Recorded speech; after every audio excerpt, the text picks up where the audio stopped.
syuting penerbangan terakhir ini? Ya, sangat seru karena syuting di tempat-tempat pabrik karya itu kan nggak mudah ya, apalagi bandara seperti di Soekarno-Hatta itu. Dan yang menarik adalah pemain dan pramugari saya bisa meyakinkan orang-orang sekitar situ itu pilot betulan. Oh. Ya. Mereka bertanya, mereka menyapa, bahkan pilotnya sendiri mengangguk dan memberi hormat pramugari. Tanyakan saja langsung kepada kapten. Oke. Langsung kalau gitu ya kita tanya ya sama kaptennya ya, Kapten Deva. Halo Kapten. Habis terbang dari mana? Hai sweetheart. Hai sweetheart. Hai. Berapa? Di hai dulu ibu-ibu di Udah depan tadi pada. aku hai. Udah ya. Makasih ya udah ngeluangin waktu nonton film penerbangan terakhir.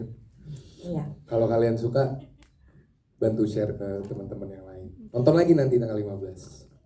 Tapi kalau ngomong soal cerita yang tadi, memang betul waktu kita syuting di bandara, ada beberapa adegan yang kamera itu dari jauh, jadi nggak kelihatan kalau lagi syuting.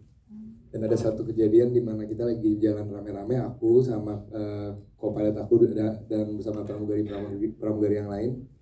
Itu ada satu geng dari airline lain, mereka kira kita beneran gitu dari airline mana gitu. Jadi kayak ada sapaan antara kapten ke kapten gitu kan.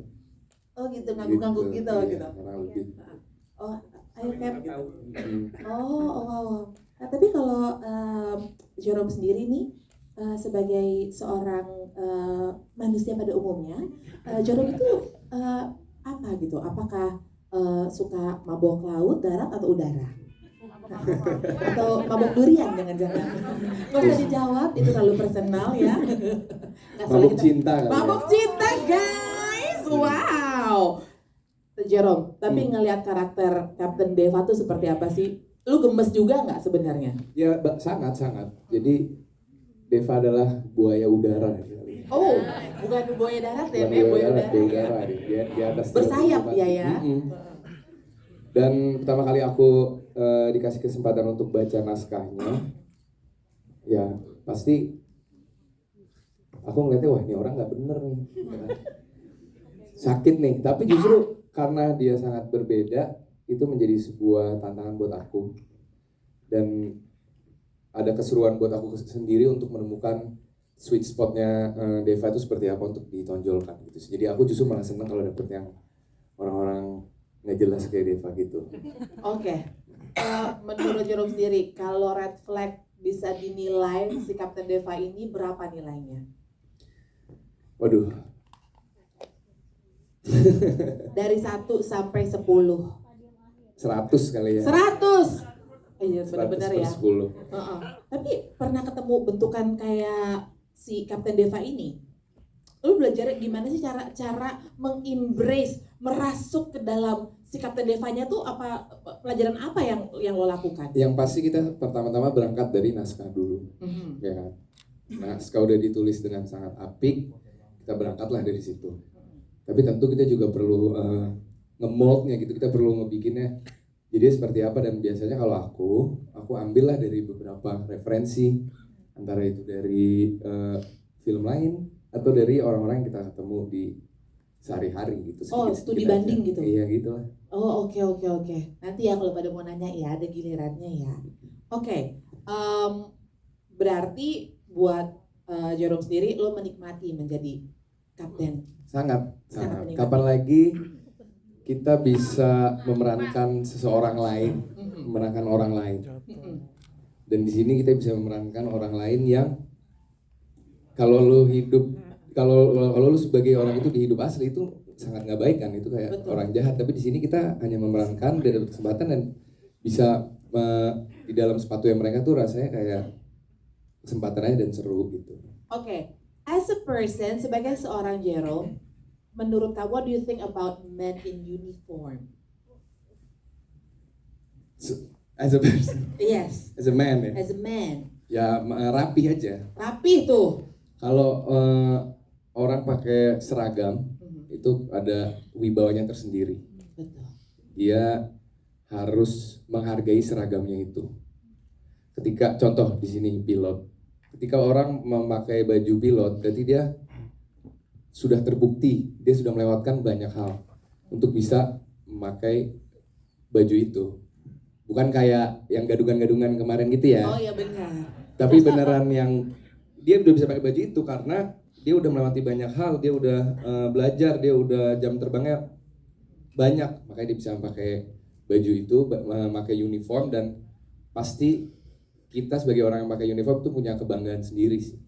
Memerankan orang yang memakai seragam, ya, memakai uniform itu berarti benar apa yang dikatakan oleh Jerome bahwa orang yang udah pakai uniform tuh udah melalui asam garam gitu. Jadi kayaknya kalau misalnya dia speak Bombay begitu memang sudah layak dan sepantasnya gitu ya, yang nggak bisa speak cewek-cewek gitu, flight attendant gitu kan. Ya, ini ada di sini yang saudaranya jadi pilot atau captain ada? Ada? Nggak mau ngaku mereka. Nggak mau ngaku ya. Oke, ada itu teman saya tuh ada flight attendant umroh ya, makanya dia baik-baik aja kalau dia. Oke, sekarang kita mau ngobrol dengan Nadia Arina sebagai Tiara. Tekanan batin nggak sih, Bo? Tekanan batin sih. Gak usah sebagai Tiara, tapi sebagai Nadia baca skrip pertama kali aja tekanan batin. Oke. Kayak, kok bisa ada cowok sebrengsek ini? Kamu nggak gitu kan sayang? Gitu. Oke. Lo itu kan tadi lo ngelihat si Kapten Devata, lo sendiri ngelihat sebagai Tiara gemes juga nggak? Kok ada sih perempuan kayak begini gitu? Gemes, tapi mungkin ya itu memang ada di sekeliling kita gitu. Mungkin termasuk aku juga kali ya pernah gitu mengalami itu gitu. Jadi mungkin di fase-fase umurnya Tiara yang ada di karakter tuh memang menurut aku masih awam sekali dengan knowledge tentang laki-laki yang manipulatif tuh seperti apa sih gitu. Maksudnya dengan ada love bombing itu kan pasti cewek-cewek kayak Tiara tuh masih menganggapnya oh ini tuh emang love tuh kayak gini gitu loh, emang effortnya seorang laki-laki tuh emang seperti ini gitu. Jadi itu sih mungkin karakter Tiara juga bisa menjadi guide juga buat para penontonnya, di mana untuk bisa membedakan mana yang manipulasi mana yang enggak itu mungkin. Aku belum nyapa kalian semua. Oh boleh. Terima kasih semuanya teman-teman sudah datang di gala premier kita. Semoga tadi suka nontonnya dan semoga bisa di-share ke teman-teman yang belum nonton. Oke. Mbak Tiara mungkin bisa kasih masukan untuk teman-teman di mana pintu exit kira-kira? Ya. Kebetulan pintu exit kita ada 2, di sebelah sana dan di sebelah sana. Wih, sebagai seorang pelaku seni yang memerankan flight attendant, yang memerankan menjadi seorang pramugari, sempat belajar juga tuh gimana? Jadi kebetulan waktu kita lagi jalan reading script, kita juga ada workshop bersama pramugari yang memang masih aktif juga. Terus juga Jerome juga sama pilot asli juga yang memang masih aktif juga. Jadi kita benar-benar belajar kira-kira tuh di cabin tuh seperti apa. Lalu ada pembagian juga, ada flight attendant 1, 2, 3, 4. Biasanya dalam satu cabin crew tuh biasanya ada 4 flight attendant. Yang biasanya aku nyapa di depan kalau misalnya kita naik pesawat itu tuh senior gitu. Oh, dulu cita-citanya jadi selain jadi pemain film apa sih? Biasanya soalnya kalau perempuan lumayan banyak tuh yang cita-citanya pengen jadi pramugari. Kalau buat Nadia sendiri? Jadi kerja di National Geographic kali ya. Wow, keren banget. Tapi maksudnya di luar itu semua pas jadi yang belajar kan kita bertiga kan, kita bertiga belajar, dan pas kita belajar safety demo itu tuh masih pakai baju bebas, belum pakai seragam. Jadi ngerasanya kayak kok kayaknya kita nggak believable ya jadi pramugari gitu. Tapi untungnya karena dibantu dengan make up, dengan wardrobe juga, setelah memakai uniformnya kayak ngerasa lebih langsung gitu, langsung jadi pramugari. Langsung gitu. jadi salah satu cabin crew-nya Indo Air. Betul. Ya. Air Indo ya. Oke. Nah, Pelajaran apa yang kamu dapat dari perlawanan Tiara ketika melalui semua yang terjadi di penerbangan terakhir ini? Mungkin kalau dari aku, kadang kita tuh bisa menjadi orang jahat buat orang lain. Walaupun kita pasti selalu merasa kita semua tuh kita orang baik kok gitu, maksudnya kita nggak pernah punya intensi yang buruk terhadap orang lain gitu. Tapi ya mau gimana gitu, mungkin kita orang jahat buat hidup orang itu gitu. Dan menurut aku untuk mengakui kesalahan kita dan mengerti bahwa situasi kita cukup buruk nih, misalnya kita terpuruk dan bangkit dari situ tuh yang susah gitu. Tapi dengan adanya film ini, dengan adanya karakter Tiara, menurut aku menunjukkan ke penonton juga bahwa it's okay kok kalau misalnya kita kalau kita dalam keadaan yang buruk, tapi kita juga harus sadar kapan kita harus bangkit lagi gitu. Dan hidup kita tuh masih panjang banget, masih banyak banget kesempatan, masih banyak banget cerita yang bisa kita tulis buat diri kita sendiri, itu sih. Oke, wow, boleh kita berikan tepuk tangan? Kalau Tiara di film kehidupan percintaannya tidak terlalu bagus, kalau kamu sendiri Nat, secara pribadi? Good? Alhamdulillah ada. Alhamdulillah, boleh kita berikan tepuk tangan. Kita senang kalau kamu senang ya. Semoga juga Tiara menemukan cinta sejatinya nanti di penerbangan terakhir. Oke, Bapak dan Ibu sekalian, sekarang saya boleh ngobrol dengan Nadia. siapa? Nadia. Nadia. Bapak tuh kayaknya ngerti banget, paham banget Bapak kayaknya ya. Hai, apa kabar Agni? Baik, apa kabar? Baik sekali juga. Teman-teman boleh say hi? Hai. Ibu hamil di penerbangan terakhir. Semua orang tuh begitu karakter Nadia tuh nongol udah tahu, dia ini pasti yang garang play victim katanya. What do you think about your own character di film ini? Oke. Pertama-tama aku mau bilang terima kasih dulu sama VMS, lalu juga Bu Syalu dan Pak Tony yang udah membujuk saya 5 kali sampai saya akhirnya yakin memainkan Nadia. Lalu juga Pak Beni, terima kasih untuk kepercayaan dan arahannya selama ini. Lalu juga teman-teman kayak saya yang sangat luar biasa dan juga Mbak Ana. Terima kasih sudah menulis skrip yang segila ini in a good way. Terima kasih juga buat teman-teman yang nonton, semoga filmnya bisa nyampe ke hati penontonnya. Buat aku karakternya Nadia sendiri itu bukan karakter yang hitam atau yang putih gitu ya. Dia adalah seorang istri yang berusaha mempertahankan rumah tangganya dengan mungkin cara yang sedikit ekstrem. Ya buat Nadianya mungkin halal-halal aja ya. Dan sebenarnya kan dia ada seperti itu, bisa menjadi produk seperti itu kan juga karena dia bertahan dengan caranya sendiri di hubungan yang sangat toksik, dan akhirnya dia menjadi seperti itu, destruktif dan manipulatif dan juga ya ekstrim gitu, karena dia nggak mau kehilangan Deva. Oke, karakter Kapten Deva itu ada di sekeliling kita. Karakter Tiara juga ada banget. Menurut kalian ada nggak karakter Nadia? Ada banget. Ada banget ya, apalagi di era sosial media kayak sekarang. Benar. Banyak gitu.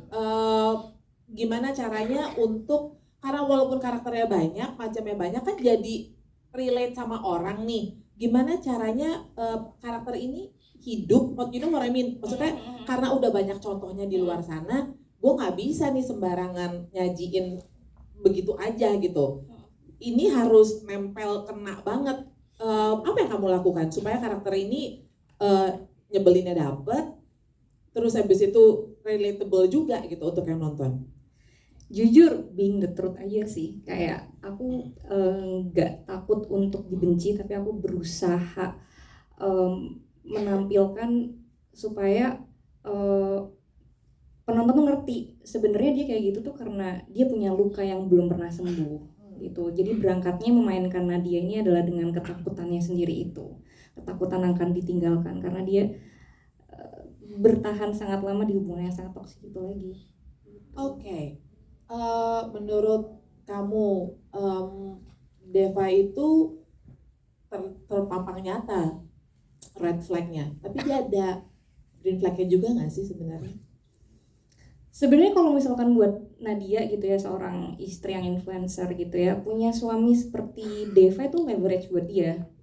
Kenapa tuh? Karena dia kan di luar kelihatan glamor gitu ya, istri yang kayak sangat baik-baik saja dan di lingkungan yang sangat baik-baik aja, nggak kelihatan punya masalah, terus punya suami pilot ganteng, itu sesuatu tambahan buat dia ya, buat konten seperti yang sudah teman-teman lihat gitu.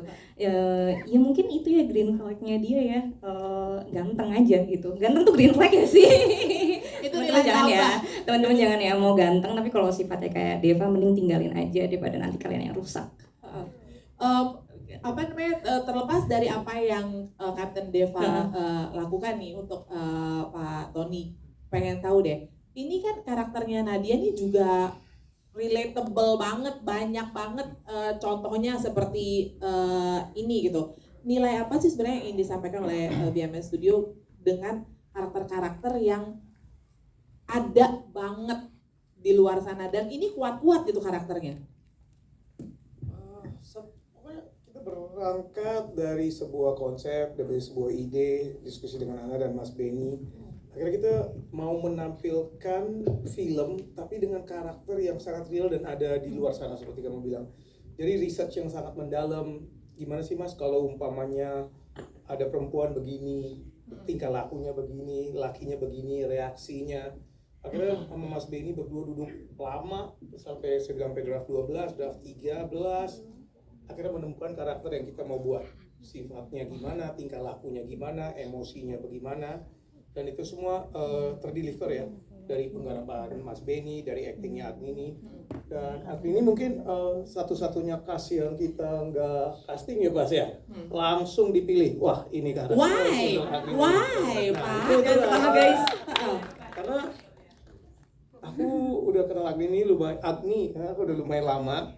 So pas karakter ini dibuat, aku langsung sampai Mas Benny, Mas sambil mikirin Agni kali sambil nulisnya. Nah, so emang saya yakin bahwa dia bisa deliver performance di level ini gara-gara sangat versatile also. Even karakter Captain Deva juga gimana menampilkan pilot itu kayak apa, seganteng apa, gimana cara dia harus wibawanya, looknya ya. Casanova. So, Ganteng-ganteng nakal gitu ya. ya, Minta didisiplinin nggak sih ibu-ibu? Iya kayaknya ya. Apa? Ih, ibu,